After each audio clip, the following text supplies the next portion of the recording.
खबर शामिल करते हैं लाहौर से।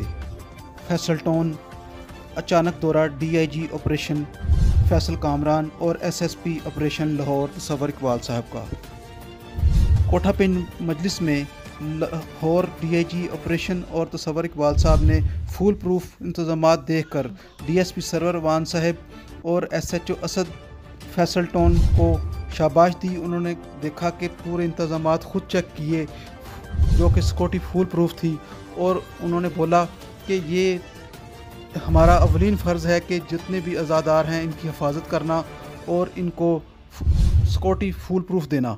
जिस पर डीआईजी साहब ने इनको कहा, डीएसपी साहब और एसएचओ को, कि आपने बहुत अच्छे इंतजाम किए हैं, लिहाजा इसी तरह ड्यूटी करते रहें, आपको हम इसका अवार्ड देंगे और इनको शाबाश